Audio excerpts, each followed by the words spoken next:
السلام عليكم ورحمة الله وبركاته. معاك ميس خلود وانت هنا في الجغرافيا. يلا بينا نبدأ الدرس بتاعنا النهاردة. أخدت معايا المرة اللي فاتت درس كيف تبدو مدينتنا، وعرفنا مدينتنا عاملة ازاي، واتفقنا فيها ايه الفرق ما بين القرية والمدينة، وقلنا تنوع استخدامات الأراضي. قلت في مناطق زراعية، صناعية، تجارية، سكنية، ترفيهية، وهكذا. ما تيجي نشوف تطور المدينة. احنا متفقين ان القرية زمان ما كانتش زي القرية دلوقتي، وبرضو كمان المدينة زمان ما كانتش زي المدينة دلوقتي. وقلت لك قبل كده ان المصري القديم كان عامل ازاي، كان دايما متنقل من مكان لمكان، يعني كان عايش في صحراء، فما كانش لسه ولا بنى بيوت ولا عمل اي حاجة. طيب ما تيجي نشوف بقى القرية كانت عاملة ازاي زمان، والمدينة يعني الطرق والمباني كانوا عاملين ازاي. قال لك ان انا زمان القرى والمدينة ما كانوش زي بعض في الماضي. ما كانوش زي بعض فين؟ في الماضي. يبقى احنا قلنا ان القرى والمدينة ما كانوش زي بعض فين؟ في الماضي. القرى والمدينة ما كانوش زي بعض فين؟ في الماضي. طيب تعالى نشوف بقى الدنيا كانت ماشية ازاي زمان. قال لك ان قديما ما كانش عندي قرى ومدن زي دلوقتي، يعني كانت موجودة بس كانت موجودة بشكل معين. طب كانت عاملة ازاي؟ قال لك ان البيت عامل ازاي؟ المنازل كانت بسيطة. المنازل كانت ايه؟ بسيطة. والطريق كان ضيق. والطريق كان ايه؟ ضيق. يبقى كده منازل بسيطة، والطرقات ضيقة وغير ممهدة. طريق ضيق وغير ايه؟ ممهد. وكان كمان وسائل المواصلات محدودة. وسائل المواصلات مالها؟ محدودة. يبقى تاني كانت عاملة ازاي؟ المنازل بسيطة. المنازل ايه؟ بسيطة. وكمان الطريق ضيق وغير ممهد. والطريق ضيق وغير ايه؟ ممهد. الطريق ضيق وغير ايه؟ ممهد. وكمان عندي وسيلة المواصلات كانت محدودة. طيب يعني ايه الكلام ده؟ منازل بسيطة يعني مفيش عماير كبيرة زي دلوقتي. المنزل عندي يا اما من دور واحد يا اما من دورين، وطبعا كان بيتغطى بالحاجات اللي هي اساسية في البيت. كانش فيه بقى دلوقتي ولا ديكورات ولا اي حاجة من الحاجات اللي طالعة دي، ولا اي حاجه. الدنيا كانت بيت بسيط جدا جدا جدا. عارف بيت اجدادنا اهو، ده يعتبر كده من البيوت البسيطه. طرق ضيقه وغير ممهده، يعني الطريق نفسه ضيق، يعني مش زي الطريق دلوقتي اللي يعرف يمشي فيه 3 عربيات يعرفوا يمشوا جنب بعض. لا، الطريق زمان كان عامل ازاي؟ كان ضيق، فبالتالي عربيه واحده بس هي اللي تعرف تمشي في المكان ده، او عربيتين ممكن انهم يمشوا في المكان ده. كمان عندي وسائل المواصلات محدودة. يعني ايه وسائل المواصلات محدودة؟ يعني كانت قليلة، ما كانش كتير. مثلا كانت اللي موجودة زمان هي العربية العادية، هي الاتوبيس، هي العربية اللي بيجرها الحمار اللي هي لا، ما عربية بيجرها الحصان اللي هي الحنطور دي برضو كانت موجودة زمان. طيب هل كان في مثلا طيارات؟ هل كان في قطارات؟ هل كان قطارات؟ هل كان في اي حاجه من الحاجات دي؟ هو بص، كان في، بس ما كانتش طبعا حديثه زي دلوقتي. وطبعا الناس اللي بتستخدمها ناس معينة اللي هم يقدروا انهم يستخدموها، يعني يقدروا يدفعوا فلوسها عشان يستخدموها. تمام كده؟ اتفقنا. يبقى تاني المنزل كان عامل ازاي؟ بسيط. طب الطريق ضيق. يعني ايه غير ممهد؟ غير ممهد ده يعني مش متسفلت. يعني هنا لو انت مشيت في طريق في الشارع هتلاقي الطريق ده ممكن تلاقي طريق الشارع بتاعه متكسر، فبالتالي انت وانت ماشي عليه هتحس بايه؟ تحس انك متضايق، رجلك بتشوكك، رجلك بتوجعك. طب على عكس طريق تاني هتلاقيه على كله على سوا واحد، ده اسمه طريق ايه؟ ممهد. يعني ايه ممهد؟ يعني الشارع متسفلت. يبقى كده الطريق هنا كان عامل ازاي؟ ضيق غير ممهد. ضيق غير ممهد. طيب وسيلة المواصلات كان عامل ازاي؟ كانت كتيرة ولا قليلة؟ لا يا ميس دي كانت قليلة. كانت وسيلة المواصلات محدودة. كانت وسيلة المواصلات ايه؟ محدودة. يعني ممكن نلاقي مواصلتين 3 والحمد لله اتعشت على كده. يبقى المنازل كانت عاملة ازاي زمان؟ بسيطة. طب الطريق ضيق وغير ممهد. طب وسيلة المواصلات محدودة. وسيلة المواصلات ايه؟ محدودة. وسيلة المواصلات ايه؟ محدودة. طب حديثا بقى قال لك مع مرور الوقت بدأ انها يحصل عندي تطور كبير، لان احنا عارفين ان الانسان طول حياته بيعمل ايه؟ بيعمل تطور للحاجة بتاعته، سواء الحاجة دي كانت حلوة او وحشة، او سواء الحاجة دي محتاجة تطوير ولا مش محتاجة. الانسان طالما طلع في دماغه حاجة يعملها عشان يطور من نفسه بتلاقيه نفسه ان هو ايه؟ عملها خلاص. فبالتالي انا طبعا، هل البيوت زمان زي البيوت دلوقتي؟ يعني مثلا لو احنا دخلنا بيت من البيوت القديمة هتكون عاملة ازاي؟ البيت السقف عالي، الاوض واسعة جدا، البيبان هنلاقيها بيبان طويلة. هل البيوت دي موجودة دلوقتي ولا موجوده زمان؟ لا يا ميس دي بقالها بتاع 50 سنه. ايوه فعلا هي بقالها بتاع 50 سنه 60 سنه. طب دلوقتي البيبان دي الاقي زيها؟ لا طبعا ما نلاقيش زيها، مش هلاقيها غير في الشقق اللي هي القديمه، تمام، القديمه جدا اللي انا زي ما قلت لك بتاعت اجدادنا. فعشان كده دلوقتي بقى عندي ايه؟ قال لك ان انا بعد ما كان في منازل بسيطه، طب دلوقتي بقى عندي ايه؟ احياء سكنيه جديده، احياء سكنيه ايه؟ جديده، احياء سكنيه ايه؟ جديده. كمان طرق هنا كانت غير ممهده، لا الطرق اتمهدت والحمد لله، فبقت عندي طرق ممهده. وبعد ما كانت ضيقه بقت ايه؟ بقت واسعه. يبقى بعد ما كانت ضيقه بقت ايه؟ بقت واسعه. ووسيله المواصلات بعد ما كانت قليله، لا بقوا عاملين ازاي؟ بقت كتير. قال لك ان هي بقت متنوعه وبقت اكتر سهوله، بقت متنوعه وبقت اكتر ايه؟ سهوله، بقت متنوعه وبقت اكتر ايه؟ سهوله. اتفقنا؟ اتفقنا يا سيدي. يبقى تاني هنا قديما عكس الحديث، قديما هنا منازل ايه؟ بسيطه. طب الحديث بقى هتبقى منازل عامله ازاي؟ احياء سكنيه متطوره. طب الطريق ضيق، ضيق وغير ممهد. طب في المدينه هيبقى عامل ازاي؟ تمهيد الطريق وتوسيعه، تمهيد الطريق وايه؟ وتوسيعه. طب وسيله المواصلات كانت عامله ازاي؟ محدوده في قديما. طب حديثا هتبقى عامله ازاي؟ متنوعه. يبقى عكس محدوده متنوعه. يبقى هنا مع الوقت المدن اللي حصل لها اتطورت بشكل كبير، اتطورت بشكل ايه؟ كبير. فهنا بقى عندي هنا الطريق بقى متمهد والحمد لله وبقى واسع كمان. طب المدينة بقت متطورة، فبقى عندي أحياء سكنية متطورة. كمان عندي وسيلة المواصلات بقت مالها؟ متنوعة، بقت مالها؟ متنوعة، تمام، وبقت اكتر سهوله وراحه، يعني توفر لي كل الامان اللي انا محتاجه. طيب تطور المساكن والخدمات. بص بقى يا سيدي، مين اللي بيطور لي الاماكن والخدمات؟ طبعا اللي بيطورها الانسان. الانسان ده بيطورها من خلال مين؟ من خلال الدوله. يعني في اماكن عندي اللي بيطورها هو الانسان، وفي اماكن عندي مين اللي بيطورها؟ الدوله هي اللي بتطورها، تمام. يبقى في اماكن مين اللي بيطورها؟ الانسان. وفي اماكن مين اللي بتطورها؟ الدوله هي اللي بتطورها. طب قال لك بقى ان الدوله دي بتعمل ايه؟ بتعمل مجهودات عشان تقدر انها تطور من المساكن دي. يبقى هي بتعمل ايه؟ بتعمل مجهودات عشان تقدر انها تعمل ايه؟ تطور من المساكن. تطور منين؟ من المساكن. طب ما تيجي نشوف هي عملت ايه عشان تطور من المساكن او عشان تطور القرى والمدن. هنا اول حاجه عملت ايه؟ عملت مدن جديده. واي حد عندي بيعمل لي مدن جديده هدفه ان هو يعمل ايه؟ هدفه ان هو يقلل الزحمه. هدفه ان هو بيعمل ايه؟ يقلل الزحمه. يبقى انت لو جالك سؤال هنا مثلا بما تفسر انشاء الدوله مدن جديده،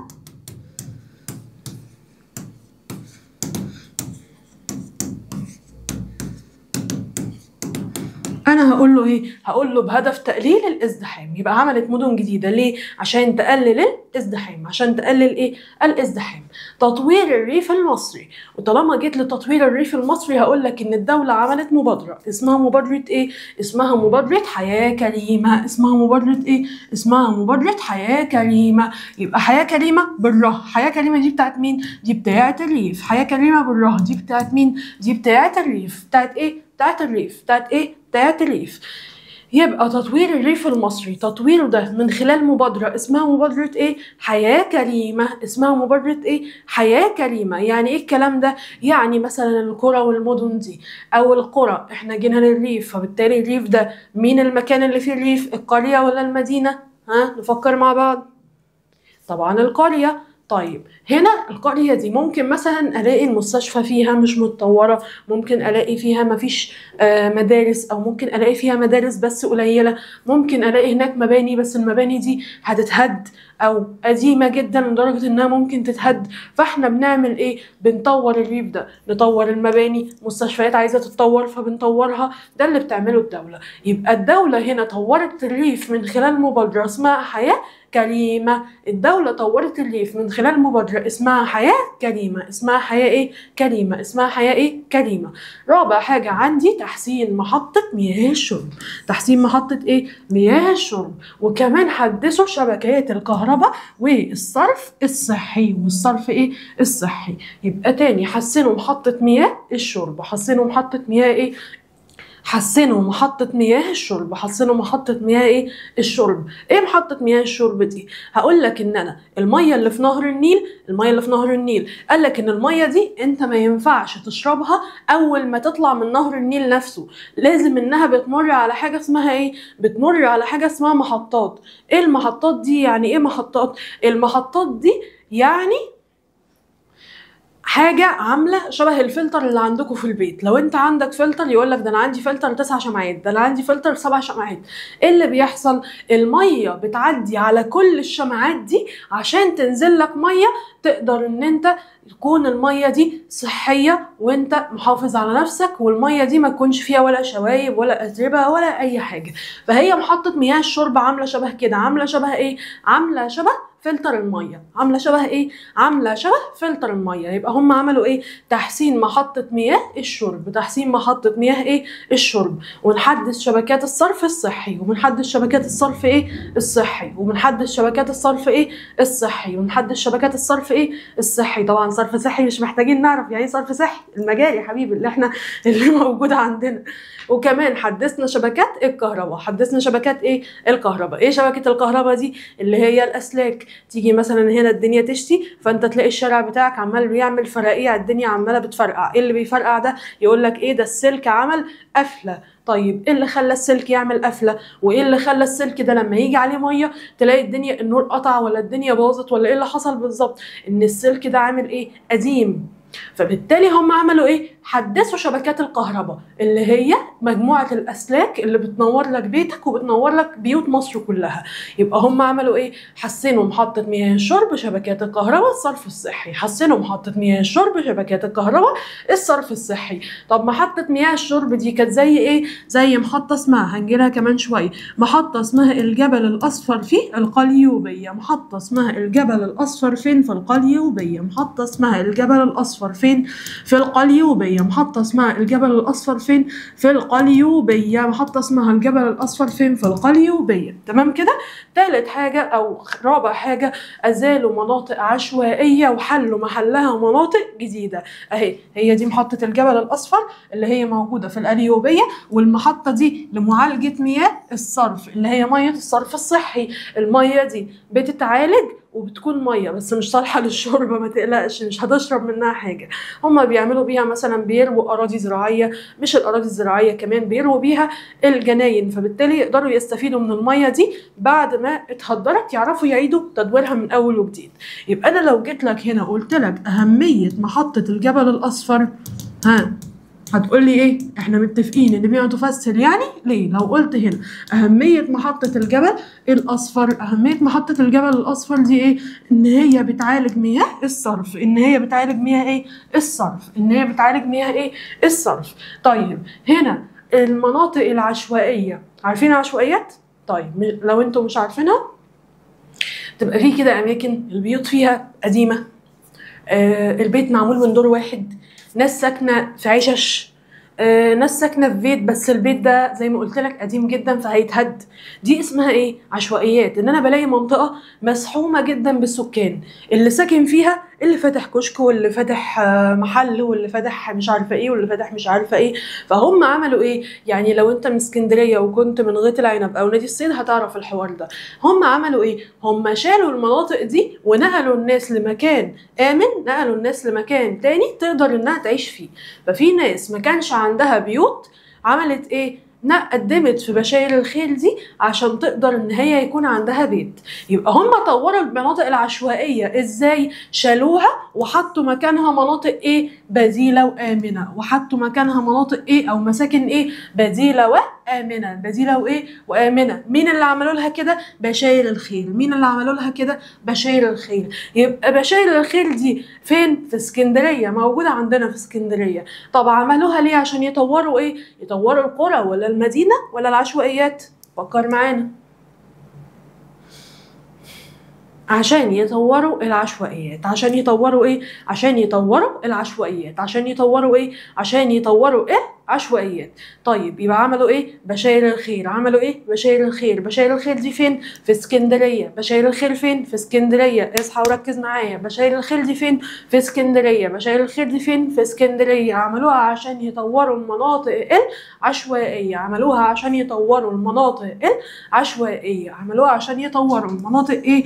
العشوائيه. طيب يبقى هنا بشاير الخير. بشاير بالشين. بشاير بايه؟ بالشين. بشاير بايه؟ بالشين. يبقى اللي بالشين دي اسمها ايه؟ بشاير الخير. اللي بالشين دي اسمها ايه؟ بشاير الخير. اللي بالشين دي اسمها ايه؟ بشاير الخير. اسمها ايه اللي بالشين دي؟ بشاير الخير. بشاير ايه؟ الخير. بشاير ايه؟ الخير. تمام.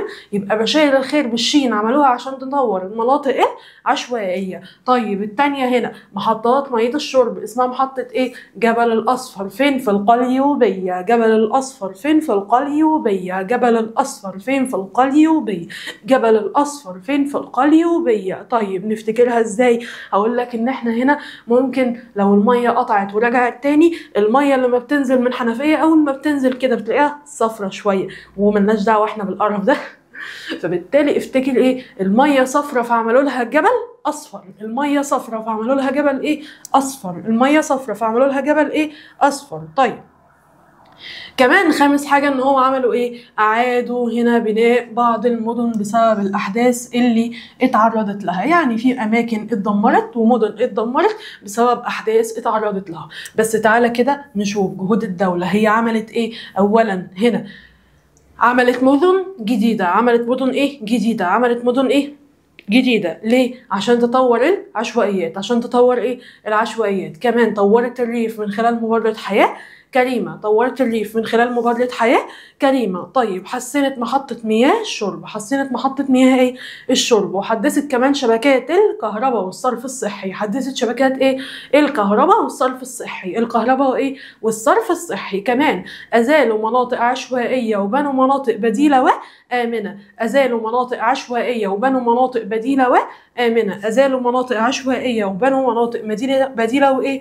وآمنة. طيب وحسنوا كمان شبكة الصرف. شبكة الصرف ومحطة شبكات كمان ايه؟ محطة شبكات الكهرباء. وشالوا المناطق العشوائية وحطوا مكانها أماكن بديلة وآمنة اللي هي كانت مين؟ بشاير الخير. طب محطة مية الشرب حسنوها ازاي؟ عملوا الجبل الأصفر. فين؟ في القليوبية. طيب هنا أعادوا بناء المدن نتيجة الأحداث اللي هي اتعرضت لها. طيب ايه اللي حصل بقى؟ قال لك إن في مدينة عندي اسمها السويس، والسويس دي هي من مدن قناة السويس اللي احنا عارفينها كلنا. يبقى هي من المدن التي تطل على ايه؟ التي تطل على قناة السويس. التي تطل على ايه؟ على قناة السويس. على قناة ايه؟ على قناة السويس. تمام؟ يبقى هي من المدن اللي هي بتطل على ايه؟ بتطل على قناة السويس. بتطل على ايه؟ بتطل على قناة السويس. بتطل على ايه؟ قناة السويس. بص يا سيدي، مدينة السويس دي أولا دخلت أثناء حرب أكتوبر. وحرب أكتوبر هنا لما جاء مين اللي جاء؟ العدوان الإسرائيلي. إسرائيل جت كانت عايزة تسيطر على مصر، وعشان تسيطر عليها جت قالت أنا لازم أسيطر على شبه جزيرة سيناء وقناة السويس. شبه جزيرة سيناء وقناة السويس. فعشان أسيطر على قناة السويس كنت محتاجة أدخل الثلاث مدن دول، بورسعيد والإسماعيلية والسويس. جم بقى عند السويس، إيه اللي حصل؟ عندي هنا مدينة السويس اتعرضت لإيه؟ للقصف. اتعرضت لايه؟ للقصف. قصف ايه يا عم؟ قصف اسرائيلي. قصف ايه؟ قصف اسرائيلي. اجزاء كبيره من المدن جدا اتدمرت بسبب القصف ده. يعني كانوا بيضربوا اسرائيل بكل طرق. اسرائيل كانت بتضرب مصر بكل الطرق اللي عندها عشان تعرف انها تعمل ايه؟ عشان تعرف انها تدخل مدينة السويس دي. طيب هل نجحت ولا ما فشلت؟ لا طبعا فشلت والحمد لله. ليه؟ لان المقاومة الشعبية. مين المقاومة الشعبية دول؟ اللي هو شعب السويس وقوات الجيش والشرطة. الشعب والجيش والشرطة كلهم اتعاونوا مع بعض عشان يتصدوا لمين؟ للعدوان الاسرائيلي. عشان يتصدوا لمين؟ للعدوان الاسرائيلي. طيب دخلوا؟ لا ما دخلوش. دخلوا؟ لا ما دخلوش. ما عرفوش ان هم يدخلوا مدينة السويس. يبقى السويس اتعرضت لقصف، قصف مين؟ إسرائيلي. قصف مين؟ إسرائيلي. خلال حرب إيه؟ أكتوبر. خلال حرب إيه؟ أكتوبر. حرب أكتوبر دي كانت سنة كام؟ 1973. 1900 وكام؟ 73. أجزاء من مدينة السويس اتضررت ولا نفعت؟ لا طبعا اتضررت، اتعرضت لأضرار واتدمرت كتير جدا. ورغم إنها اتدمرت بس مين تعاون مع بعض؟ مين ساعدهم؟ الجيش والشعب والشرطة كلهم راحوا تعاونوا مع بعض. طيب هنا اتعاونوا عشان يتصدوا للعدوان ايه؟ للعدوان الاسرائيلي. طيب هل هنا نجحوا اسرائيل في انها تدخل السويس؟ لا ما نجحتش في انها تدخل السويس. طيب فعلا هم ما نجحوش، ولكن طبعا ايه، عقبال ما هم قدروا يمنعوا اسرائيل انها تدخل السويس، المدينه دي كانت اتدمرت بكل الطرق. طبعا هنا هي كانت بتتضرب بمختلف الحاجات، بالاسلحه، بالرصاص، بالدبابات، بالصواريخ، بكل حاجه من الحاجات. فبالتالي المدينه اتدمرت بشكل كبير جدا. طيب عملوا ايه؟ الشعب راح اتعاون مع بعضه وعمل ايه؟ رجع من جديد عشان يرجع ان هو يبني مدينتهم. يبقى رجع من جديد عشان يرجع ان هو يبني ايه؟ مدينتهم. فبقت المدينة دي رمز الايه؟ بقت رمز للصمود والتصدي. بقت رمز للصمود وايه؟ والتحدي او التصدي، اي حاجة يا عم. يبقى هنا لو قال لك هنا ممكن يجي لك سؤال يقول لك ايه؟ مدينة رمز للصمود والتصدي.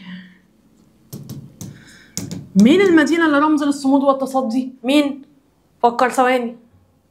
مدينة السويس. طب مدينة السويس تعرضت للقصف أثناء حرب أكتوبر. طيب هنا مين اللي قصف عليها؟ العدوان الإسرائيلي. طيب افتكر كده معاك، أنا قلت لك من شوية كان في مبادرة بتاعت الريف، مين اللي عملها؟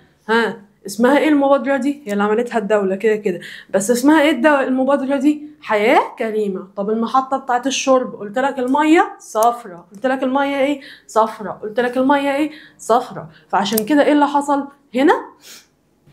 المحطة اسمها ايه؟ محطة اسمها الجبل الأصفر في القليوبية. يبقى المدينة دي اتعرضت للقصف. هنا إسرائيل دخلتها ولا ما دخلتهاش؟ لا ما دخلتهاش. طيب بس اتدمرت. مين اللي رجع تاني عشان يبنيها؟ الشعب. مين اللي رجع تاني عشان يبنيها؟ الشعب. فبقت رمز للصمود والتصدي. بقت رمز للصمود وايه؟ والتصدي. زي ما اتطور القرى والمدن برضو اتطور مين؟ وسائل المواصلات. اتطور مين؟ وسائل المواصلات. فطبعا هل وسيله المواصلات زمان زي دلوقتي؟ يعني احنا هنا لو جينا العربيات اللي هي العربيات اللادا، اللي هي عارفين العربيات الصغيره دي اللي هي تمشي وتطلع دخان كتير جدا، مثلا لو حد عنده عربيه كده بتلاقي العربيه دي بتصرف عليها اكتر ما بتركبها. ليه؟ لان هي قديمه بقالها كتير. فعشان كده وسيله المواصلات زمان اختلفت عن ايه؟ اختلفت عن دلوقتي. فقال لك من اول سنه 2014 بقى في تطور ملحوظ في الطريق اللي عندي وكمان المواصلات. الطريق طبعا مصر بقت عامله شبه قرص المشبك من كتر الكباري اللي هي بتعملها. طبعا الكباري دي اتعملت عشان تقلل الزحمه زي ما المدن اتعملت عشان تقلل الزحمه. من خلال بقى ان هم عملوا ايه؟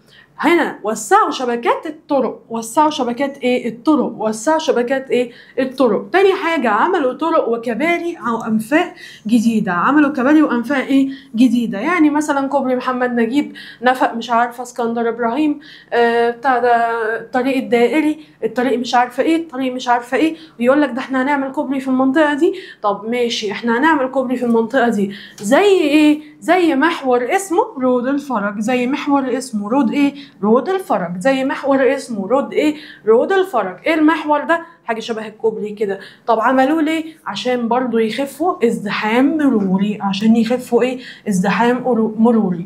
يبقى انا كده اتفقت معاك ان بما تفسر يعني ليه. بما تفسر يعني ايه؟ ليه عملوها؟ ليه؟ عشان يخففوا الازدحام المروري. عشان يخففوا الازدحام ايه؟ المروري. عشان يخففوا الازدحام ايه؟ المروري. تمام؟ يبقى ليه عملوها؟ عشان يخففوا الازدحام المروري. عشان يخففوا الازدحام المروري. تمام؟ تمام.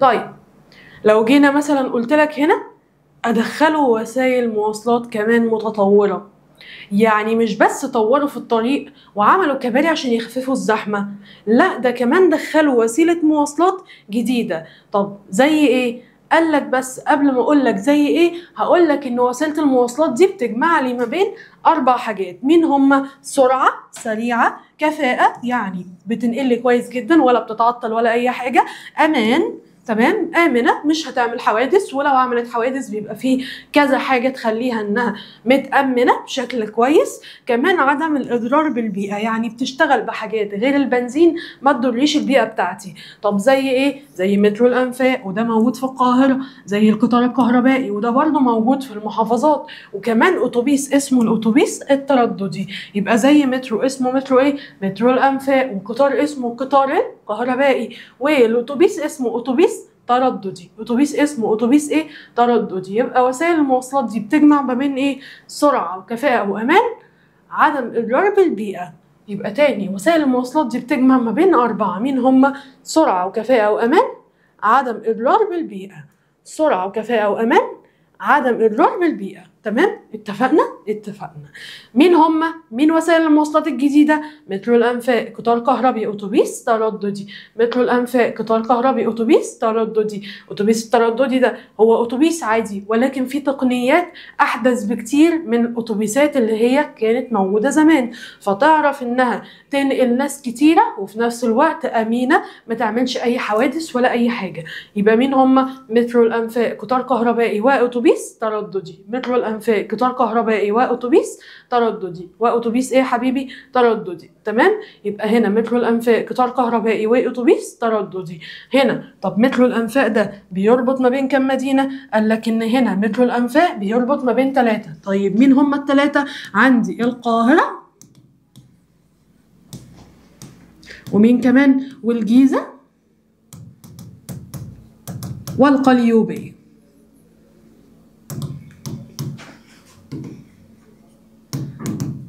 تمام، يبقى هنا المترو الانفاق ده بيربط ما بين ال3، مين هم؟ القاهره والجيزه والقليوبيه. القاهره والجيزه وايه؟ والقليوبيه. القاهره والجيزه وايه؟ والقليوبيه. تمام، اللي هي اسمها ايه؟ اللي هي اسمها القاهره الكبرى. اللي هي اسمها القاهره ايه؟ الكبرى. اللي هي اسمها القاهره ايه؟ الكبرى. اسمها القاهره ايه؟ الكبرى. تمام، اتفقنا؟ اتفقنا. يبقى هنا اسمها ايه؟ المدن دي القاهرة والجيزة والقليوبية. القاهرة والجيزة وايه؟ والقليوبية. القاهرة والجيزة وايه؟ والقليوبية. دي بتاعت مترو الانفاق. طب مين وسائل المواصلات؟ مترو، قطار، اتوبيس. مين هم؟ مترو، قطار، اتوبيس. مترو الانفاق، والقطار الكهربائي، والاتوبيس الترددي. طيب يلا بينا نشوف. زمان لا تقول لي بقى مواصلات، زمان لا تقول لي بقى مواصلات ولا اتوبيس ترددي ولا مترو الانفاق ولا عربيه ولا اي حاجه من الحاجات دي.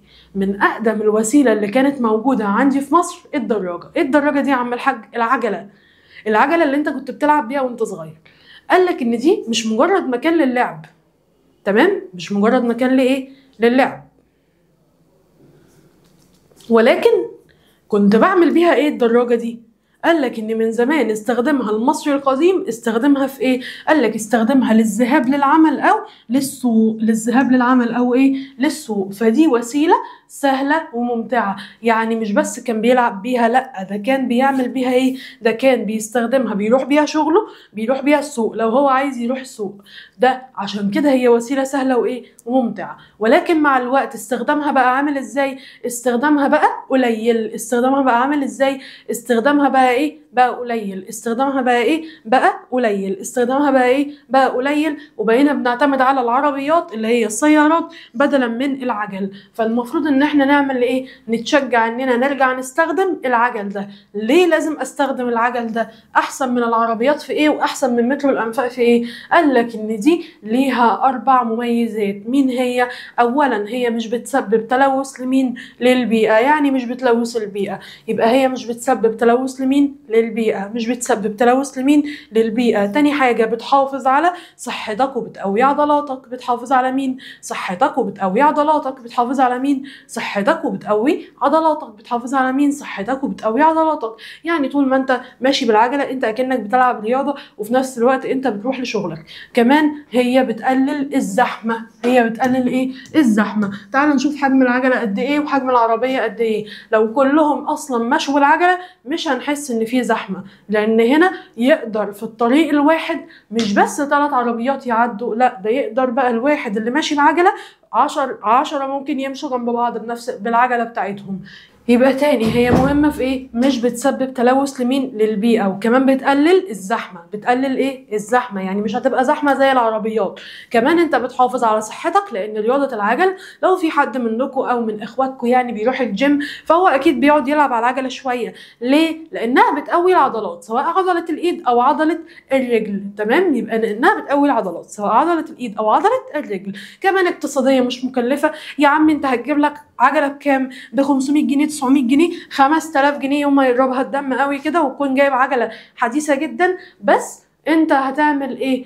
اكيد مش هتكون العجله دي مش هتكون بتمن عربيه، يعني مفيش عجله بنص مليون جنيه، مفيش عجله مش عارفه ب 250 الف جنيه، ب 100 الف جنيه، مش عارفه ايه. تمام؟ فبالتالي هنا العجله دي اقتصاديه وغير مكلفه. يعني ايه؟ يعني سعرها حنين. انت يا دوبك هتعمل ايه؟ روح تنفخ الكاوتش بتاعها، هتدفع لك بتاع 20 جنيه ولا 50 جنيه. الكاوتش ده هيقعد معاك بالايام والاسابيع، ما يحصلوش اي حاجه. بس خلاص انت كده اتكلفت فلوس ولا لا؟ لا، انا ما اتكلفتش. اذا ما اتكلفتش فلوس، حافظت على صحتي، حافظت على البيئه اللي انا عايش فيها. ما اتكلفتش فلوس وحافظت على صحتي وحافظت على البيئه اللي انا عايش فيها. كمان عندي قللت ايه؟ قللت زحمه. قللت ايه؟ قللت زحمه. تمام كده؟ دي كده فوائد الدراجه. مش بتسبب تلوث، بتقلل كمان الزحمه. بتقلل كمان ايه؟ الزحمه. كمان بتحافظ على الصحه وبتقوي العضلات، وكمان اقتصاديه وغير مكلفه للبيئه. طب بص بقى، تعالى كده نشوف الاسئله دي. تسعى الدوله من خلال انشاء المدن الجديده، بتسعى لايه؟ هي بتسعى لايه؟ طبعا هي بتسعى لتطوير القرى والمدن.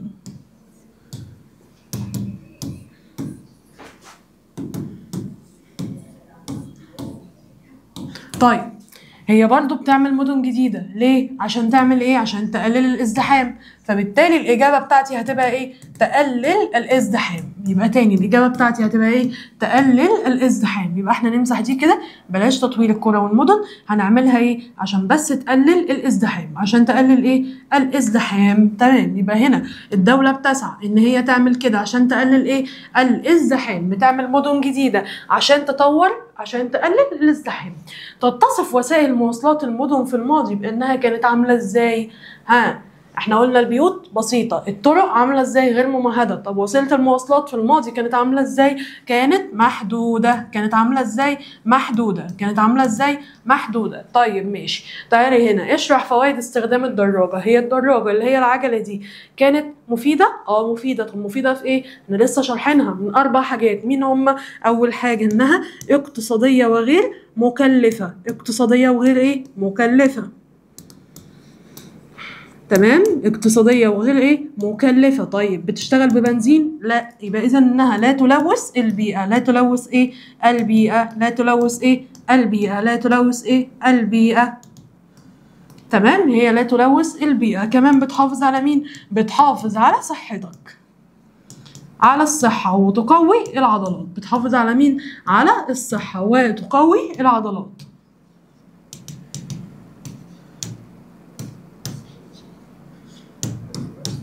وكمان عندي بتقلل ايه؟ بتقلل الازدحام. بتقلل ايه؟ بتقلل الازدحام. تمام؟ بتقلل الزحمه والحمد لله. طب تعالى نشوف بقى تطور الاجهزه. الاجهزه الكهربائيه اتطورت زي ما وسيله المواصلات والمدن والكباري وكل الحاجات دي اتطورت. ما جاتش على اجهزه كهربائيه بقى ومش هتتطور. فبالتالي الاجهزه الكهربائيه هلاقيها برضو اتطورت.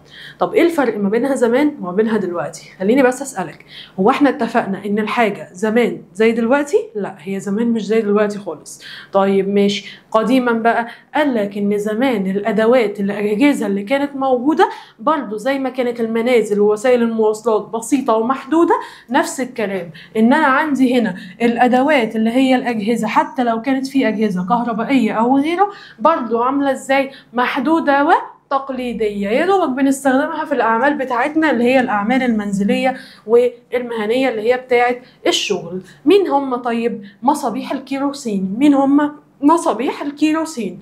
مين هم؟ مصابيح الكيروسين. مين هم؟ مصابيح الكيروسين. ايه مصابيح الكيروسين دي؟ عارفين بيسألوا عليها اجدادكم؟ لمبة الجاز. ثواني كده هوريها لك.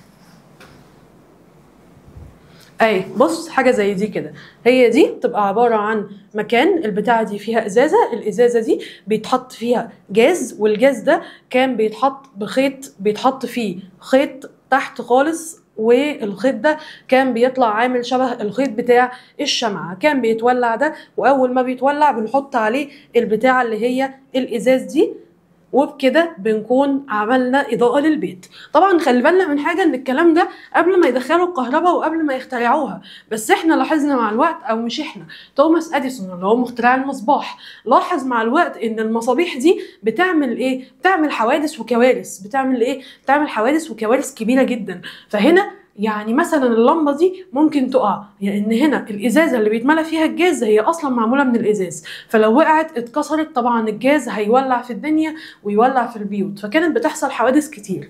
فلما اخترعوا الكهرباء ما بقتش بتحصل الحوادث، بس دي كانوا بيستخدموها زمان، اسمها مصابيح الكيروسين. اسمها مصابيح ايه؟ كيروسين. اسمها مصابيح ايه عشان بتنسوها؟ كيروسين. اسمها مصابيح ايه؟ كيروسين. اسمها مصابيح ايه؟ كيروسين. عندي كمان تاني حاجه غسالات. تاني حاجه ايه؟ غسالات. تاني حاجه ايه؟ غسالات. ثواني، هي الغساله زمان زي الغساله دلوقتي؟ لا يا ميس، اتطورت طبعا، لان زمان كانش فيه غسالات اللي هي شغاله بالمجفف دي، كانت شغاله غساله بتغسل عادي بس من غير مجفف. وقبل ما يخترعوا الغسالات كانوا بيغسلوا على ايديهم عادي، فكان في غسالات بس مش متطوره، مش زي اللي هي دلوقتي الاوتوماتيك وفوق الاوتوماتيك والحاجات والدراير بقى وكل الحاجات المتطوره دي. كان في هواتف تليفونات بس طبعا هواتف اللي كانت موجوده اول ما اخترعوها كانت ايه؟ كانت الهواتف الارضيه. كانت الهواتف ايه؟ الارضيه، اللي هي التليفونات الارضي اللي بتبقى موجوده جوه البيت نفسه، ما ينفعش ان انت تطلع بيها بره البيت. كمان عندي التلاجات القديمة. التلاجات ايه؟ القديمة. زمان التلاجة كانت تبقى عاملة ازاي؟ باب واحد، تفتح الباب هتلاقي التلاجة موجودة جزء كده، والجزء اللي فوقيها هو الفريزر. كمان التلاجة كانت بتعمل تلج كتير جدا. طب دلوقتي لا، دلوقتي بقى عندي تلاجة جديدة نو فورست، مفيش اصلا، ما بتعملش تلج خالص، هي التقنية بتاعتها انها ما بتعملش تلج. كمان عندي فيها تقنيات كتيرة برضو متطورة. يبقى مين الأجهزة الكهربائية اللي كانت موجودة؟ مصابيح الكيروسين، غسالات وهواتف أرضية. مصابيح الكيروسين، غسالات وهواتف أرضية، وكمان تلاجات قديمة. كمان تلاجات إيه؟ قديمة. كمان تلاجات إيه؟ قديمة. طب حديثا بقى، دلوقتي عندي التكنولوجيا جزء لا يتجزأ من حياتي. ممكن أجيب لك السؤال هنا وأحطه لك وأقول لك دلل التكنولوجيا هي جزء أساسي من حياتك. طبعا الإجابة هتبقى إننا بنعتمد على الكهرباء في معظم حياتنا اليومية. بنعتمد على الكهرباء في معظم حياتنا إيه؟ في معظم حياتنا اليومية. وبنقدر إننا نستخدم أجهزة حديثة. بنقدر إننا نستخدم أجهزة إيه؟ حديثة. طب زي إيه؟ زي المصابيح الكهربائية بقى عندي لمض والحمد لله. زي الغسالات الجديدة بقى عندي غسالات جديدة والحمد لله. بقى عندي هواتف محمولة. طبعا كلكم معاكم تليفونات اللي احنا نعرف نشيلها على إيدينا. طيب ايه نتيجة لكده؟ ايه نتيجة تطور الأجهزة الكهربائية؟ يعني أنا لما أقول لك أهو ما النتائج؟ تطور الأجهزة. ايه نتيجة تطور الأجهزة؟ طبعا سهلت الحياة وسرعة إنجاز الأعمال. عملت ايه؟ سهلت الحياة وسرعة إنجاز الأعمال. سهلت الحياة وسرعة إنجاز ايه؟ سرعة إنجاز الأعمال. سهلت الحياة وسرعة إنجاز ايه؟ سرعة إنجاز الأعمال. يعني حياة بقت سهلة. التليفون ده أعرف إن أنا أكون معايا في أي وقت من الأوقات. وكمان عندي السمارت ووتش دي اللي أنا بربطها بالتليفون برضو، إن أنا أعرف أستخدمها في أي وقت من الأوقات. فبالتالي هنا بص بقى يا سيدي، زي ما اتطورت المدن والكباري، قال لك ان المدن دي تطورها ليها حاجه حلوه وليها حاجه وحشه. ليها حاجه ايه؟ ليها حاجه حلوه وحاجه وحشه. الحاجه الحلوه اللي اتعملت من تطور المدن انها تحسن مستوى حياه السكان. بعد ما كان في ناس عايشه ملهاش بيوت اصلا، عايشه يعتبر في عشش، وكل شويه العشه دي تقع عليها، لا هي دلوقتي اتحسنت مستوى حياه السكان. كمان اتوفرت فرص عمل. اتوفرت فرص ايه؟ عمل جديده. اتوفرت فرص ايه؟ عمل جديده. طيب تحديات بقى مصاحبه للتطور دي، يعني دي النتائج السلبيه. قال لك ان انا توفرت فرص عمل بس في نفس الوقت ايه اللي حصل؟ ارتفاع تكاليف المعيشه. يعني هنلاقي ان الاسعار غلت، وده اللي احنا ملاحظينه. عشان كده لازم اعمل ايه؟ قال لك ان انا لازم اعمل توازن. يعني ايه؟ يعني اطور بس ما اطورش على طول على طول على طول على طول على طول. يعني ما اعملش مدن طول حياتي، اعمل ايه؟ بالراحه، واحده واحده. لو انت عايز تتقدم، ما يعني مثلا لو انت حابب تبقى ايه، حابب تبقى دكتور، اكيد مش هتروح مره واحده المستشفى وتقول لهم انا عايزه ابقى دكتور، لا، انت بتعمل ايه؟ انت بتطلع واحده واحده، بتطلع بقى من جونيور لميدل لسينيور، وبعدين بتخش على الكليه بتاعتك. فبالتالي انت بتعمل ايه؟ بتطور من نفسك واحده واحده. طب انت هنا دكتور، عايز تبقى اكبر من دكتور، عايز تبقى صاحب مستشفى، هتعمل ايه؟ تقعد بقى تخطط وتنفذ وتخطط وتنفذ، فبتعمل حاجتك ايه؟ واحده واحده. نفس الكلام، ان تطوير المدن ده لازم يبقى ايه؟ برضو لازم يكون واحده واحده، مش على طول يبقى فيه تطور. ليه لازم يكون فيه توازن؟ وليه مش على طول لازم يبقى يكون فيه تطور؟ قالك عشان اضمن جوده الحياه. اضمن جوده ايه؟ الحياه. يعني ايه جوده الحياه؟ يعني الناس تكون عايشه، ما تكونش متأزمه من حته التطوير ده ومن ارتفاع الاسعار. بنشوف مثلا ان في ناس مش بتكون قادره انها تشتري حاجه، ناس كتيره طبعا بيحصل معاها الكلام ده. فعشان ما ترتفعش الاسعار بشكل كبير لازم نعمل توازن. يبقى تاني، اثار ايجابيه على تطور المدن، حسنا مستوى حياه مين؟ السكان، ووفرنا فرص عمل. طيب التحديات، ارتفاع تكاليف المعيشه. ارتفاع تكاليف ايه؟ المعيشه. ارتفاع تكاليف ايه؟ المعيشه. كمان عشان كده لازم احقق التوازن ما بين مين؟ بين التطور وتحديات، وده امر ايه؟ ضروري. ليه؟ عشان اضمن جوده الحياه. عشان اضمن جوده ايه؟ الحياه. حبيب قلبي انا طولت عليك، معلش. احنا بكده خلصنا درسنا النهارده. ذاكر كويس، اشوفك على خير المره الجايه ان شاء الله. كان معاك ميس فروض، وانت هنا في اليورافيا. باي.